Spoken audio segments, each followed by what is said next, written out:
So let's just dig into that a little bit. So because we're using the word analytics, and so I was going to ask you just to be a little bit more specific about what exactly analytics means for people, micro businesses, small businesses, and exactly what that means in terms of what you do. Okay, so analytics is really important for Google, for SEO and paid, right? Because analytics is going to tell you if you have a website, if you have a web page and someone comes to it and you look at that user, you can identify if that person came and thought, oh my God, this is not what I was expecting, and they leave. And if you see that happening over and over again for that one page, or, you know, actually, no, I'm going to stick with that thought process. So then you can go back to there and you can look at that page, because it might have 600 hits a month, but it's got a high bounce rate. And when they go through that page, and bounce rate means they've gone to that one page on your website and they don't go any further. They can spend 5 minutes on that page, but if they don't go any further, Google's still going to class it as a bounce, you know. So weird, I know, it's, you know, anyway, that's another conversation that can be like nerded out on. But the thing is if you notice that, and that is a page that you are ranking for and you're in position 1, 2, 3, but it's not giving you the jiggle juice, you can actually go in and have a look at that and think, do I need to add an offer? Do I need to go, hey, check this out, and get them go to a second page? Whatever it is that helps your SEO or helps your paid ads, that's what analytics, it becomes this tool that you can use. Even if, this is the beauty of analytics, even if it's set up poorly, you can still use it to read patterns and trends. And that's the beauty of it.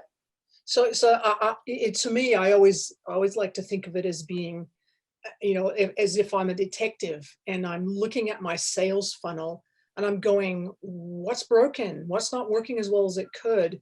Yeah. And then using the analytics tools. So analytics is just another way of saying, you know, it's just a way of saying, this is what's happening on the website.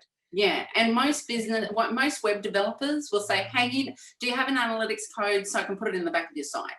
But analytics on its own just tracks page views, although GA4 is up in that ante a bit, and that's a bit exciting, but that's not going to be market ready till middle 2021.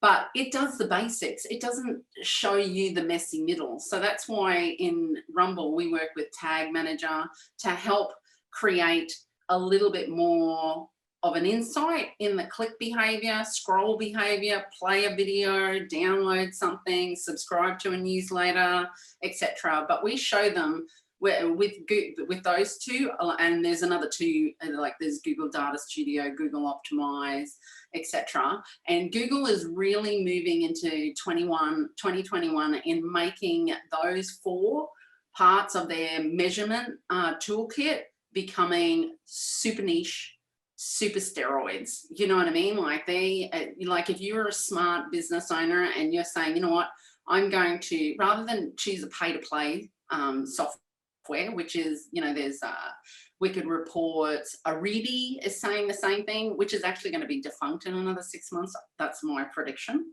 It's not, because everything it says it does is what GA4 does for free.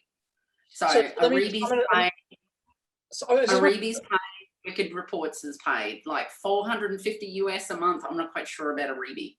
Yeah. So just we're going to be, like we said, we were going to get a little bit nerdy, a little bit geeky, and you're talking about GA4, and our listeners aren't going to know what that means. Do you want to just maybe just explain what that is?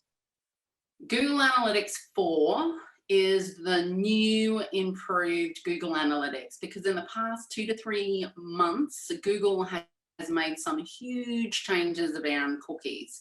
It's been influenced by some privacy issues that have been raised in Europe with the GDPR, and everybody getting permission for cookies on that site. And that'll eventually hit us in Australia, and it's going to hit America, and etc. So everybody's going to have to say, hey, we cookie you, and this is why we cookie you.